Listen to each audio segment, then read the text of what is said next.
We do have the storm tracker heading toward that orange region where you just saw northeast on I-44 right now to check out those damage reports that Matt just mentioned. Fox 49's Carissa Codell is live tonight in our storm tracker monitoring conditions. Carissa, what are you seeing so far there along the interstate tonight?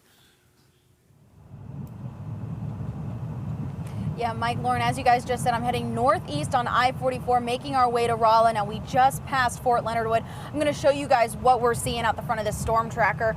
So the clouds are thick. It's a blanket of dark clouds as we've been heading into that storm. Now, the wind is also very strong, and trust me, it's hard to be throwing around this tank of a storm tracker, and we are getting pushed a little bit. We still have not seen any raindrops come down yet. It has still been fairly dry, but make sure that you have that Fox 49 weather app with you to be aware of those changing conditions. And whenever we get to Rolla, we will update you on our website, ozarksfirst.com. Reporting live in Pulaski County, I'm Carissa Codell, Fox 49 News. All right.